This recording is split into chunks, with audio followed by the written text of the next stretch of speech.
Merci. Comme le président Alpha Omar Tara vient de le dire, que la politique ce n'est pas un métier, ce n'est pas un boulot. Donc le président Innocent Nielbert, il est homme d'affaires. Donc il a forcément quelque chose à faire quand il n'est pas en politique. Ok, je suis président d'un cabinet d'investissement. Donc ça me donne le droit quand même de connaître quand même la réalité économique de nos États et la substance réelle dont regorgent nos États. Je voudrais vraiment vous remercier pour l'occasion que vous me donnez de pouvoir me exprimer devant vous et de pouvoir partager notre vision certainement de l'Afrique de demain. Vous savez, je vais commencer par un discours échangé entre Barack Obama et puis Raúl Castro. C'était, je crois, à Cuba, si je ne me trompe pas, parce qu'Obama était au pouvoir. Il faisait des remarques un peu pernicieuses à Raúl Castro. Il lui disait que essayer de respecter un peu la démocratie, n'est-ce pas?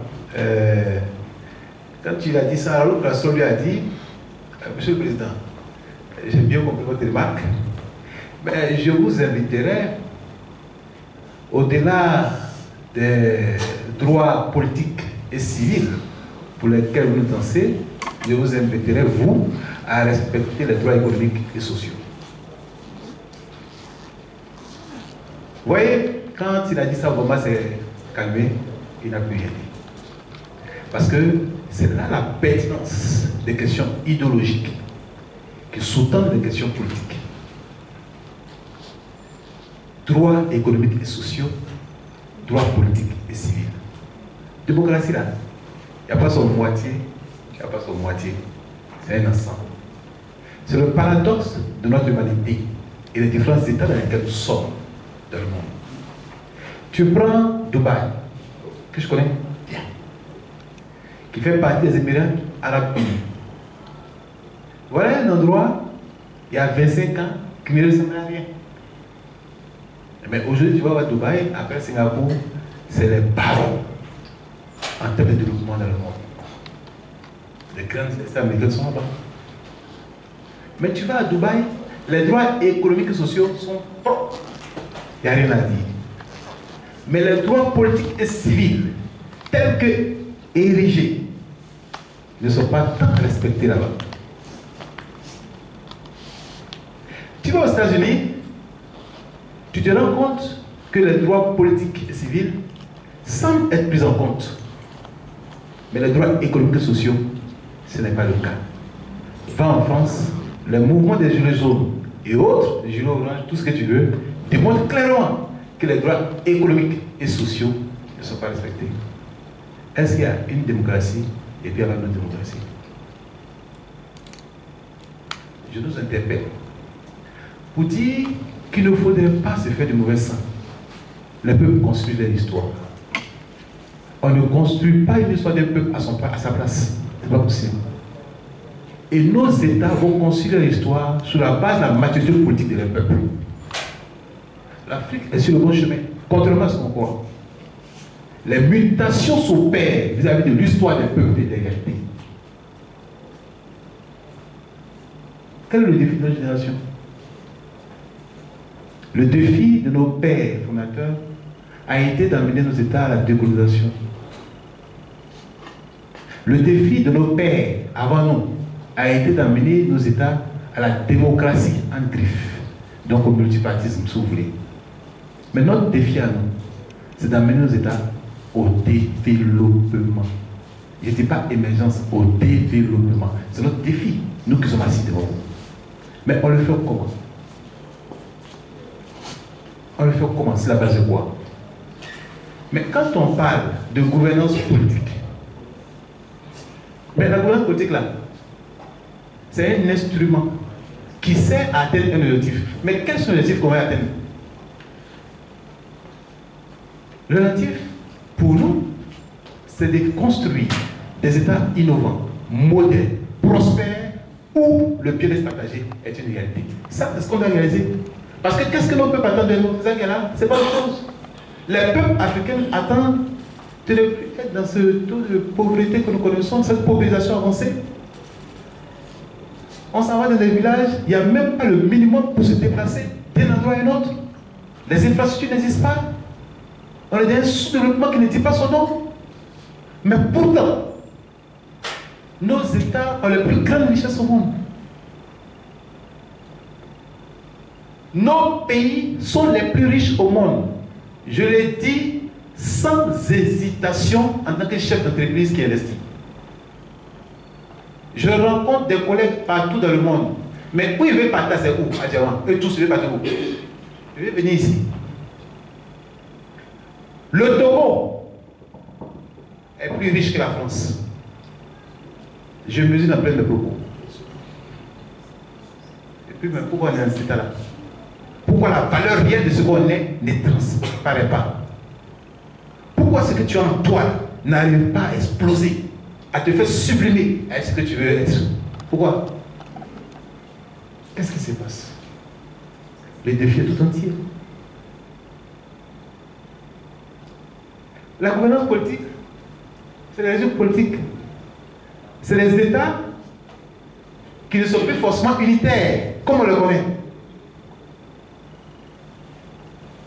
C'est le mode de gouvernance. Mais moi, je vais aller plus loin et je vais aller de façon très pragmatique. Mais quand tu prends un pays comme la Côte d'Ivoire, les guerriers de l'Ouest, ils ont fait funérailles au Libéria. Les Aïs, l'Est, ils ont fait funérailles au Ghana. Les Sénufo en haut là, ils ont fait funérailles au Mali, au Burkina. C'est-à-dire, culturellement, nous avons les mêmes réalités. Laissons ça déposer à côté. Quand tu prends l'économie,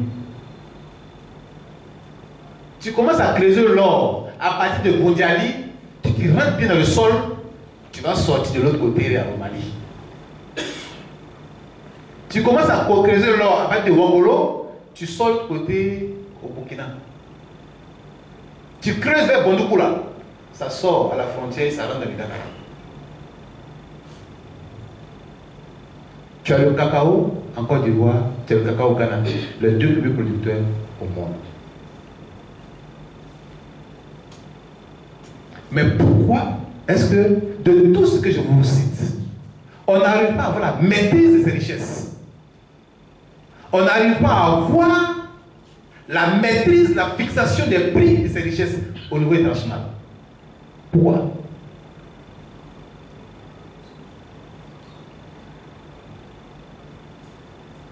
Il nous faut aller au-delà de nos personnes. Nos États doivent aller au-delà de nos personnes. C'est vrai que je ne crois pas forcément aux États-Unis d'Afrique de façon large, mais je crois en ce que il y a des États qui ne peuvent plus vivre seuls. Les États fédérés, comme on dit, les fédérations doivent pouvoir exister en prenant en compte les spécificités culturelles que les États ont en commun, économiques que les États ont en commun. Il faut déposer les petites fédérations en fonction de l'unité culturelle, de l'unité économique et même sociale de ces États. Il faut pouvoir le réaliser en Afrique. Mais quand je parle de fédération, c'est des formes d'autonomie que les États ont, mais qui se mettent ensemble avec une unité de gouvernance unique. Mais c'est ça qui permet justement d'avoir des planifications au niveau économique, au niveau stratégique, de sorte à avoir la maîtrise de la production de ces matières premières-là et la maîtrise des prix au niveau international. Il y a des plus-values que de la production, mais tu vas produire quoi si tu es comme on est là? Quand tu vois, vous pouvez aujourd'hui à débrouiller des usines pour bloquer le cacao, pour commencer à le transformer sur place. Quand les multinationales qui sont là sont extrêmement puissantes, je ne dirais pas les noms. Pour ne pas qu'après m'interroger elle-même. On n'a pas encore grandi. Donc, mais ces puissantes multinationales-là, tu vas dire non, de transformer, prenez vos cacao, vous allez partir ça, vous allez transformer là-bas. L'or. Mais regardez ce que nous, c'est pas forcément l'exemple parfait, mais regardez ce que IB est en train de faire au niveau du Burkina avec l'or. Mais comment comment on peut comprendre que vous ayez des trous d'or qui représentent des milliers de milliards?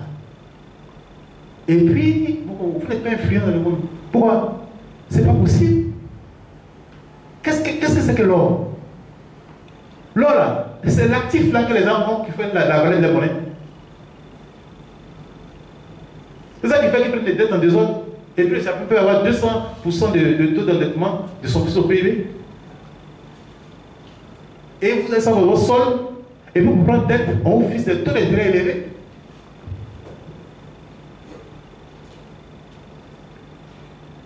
On est obligé d'avoir des unités. On n'a pas le choix. Mais on est obligé de repenser sur le régime politique. Parce que quel est le problème d'Afrique? C'est que quelqu'un est chef là. Tout le monde est chef. Tout le monde est chef. Mais on ne sait pas que ce n'est pas forcément être chef là qui fait que tu contribues à l'histoire de ton pays. Tu peux être chef en étant économiste. Tu peux être chef en étant un innovateur, un chercheur, chef en étant médecin. Mais en Afrique, quand quelqu'un tout le monde a le pouvoir. Mais dans un tel contexte, quel est le système politique qu'il faut? Quel est le régime politique qu'il faut dans un tel contexte? Quand on sait que l'histoire de l'Afrique est faite de monarchie, de formes de monarchie, de royauté si vous voulez.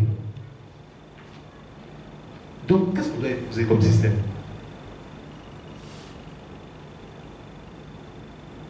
La réflexion est lancée, mais j'ai tendance à penser, au risque de me tromper, comme le dit au niveau de mon parti, que le système semi-présidentiel ou semi-parlementaire ne serait pas si mauvais qu'on le croit. Avec un chef d'État garant de la Constitution, garant de la justice. Parce qu'il faut quelqu'un qui soit derrière, qui supervise au moins quelque chose. Et il y a ceux qui gouvernent et où l'alternance se passe à leur niveau. Je pense que c'est une piste de réflexion que je donne. Parce que si on ne le fait pas ainsi, il peut être une alternance au niveau au moins de la gouvernance exécutive. Avec quelqu'un qui est capable de garantir cette gouvernance-là, ça va être difficile pour l'Afrique. C'est une piste à laquelle on doit profondément réfléchir. Mais regardez comment on fait les élections dans nos États. Parce que les Français, et ils font suffrage universel. Nous on fait la même chose. Et c'est comme ça on dit, hein. Nous on fait la même chose. Mais il y a une piste que je voulais donner. Parce que vous savez, les élections comme en Côte d'Ivoire par exemple, vous savez en Côte d'Ivoire nous avons des d'alternance, hein, dont on se frappe, et puis après, celui qui a gagné, il vient, puis on se réconcilie. Et puis on dit, voilà, c'est bon. Voilà. C'était un rapport de force constant. Non, je le dis, c'est malheureux, mais c'est la vérité. C'était un rapport de force constant. Mais, est-ce que ce rapport de force, on ne peut pas le changer autrement? Le rôle politique et démocratique, droit politique et civil. Alors, on le ferait comment? Il y a des forces réelles dans nos États, des forces vives. Il y a les chefferies. Il y a les groupes sociaux, il y a les groupes professionnels. C'est une piste que je lance. Peut-être que si on va sur le format des grands électeurs dans nos États, la transparence serait plus de mise dans nos différentes élections. Je m'arrête là, je vous remercie.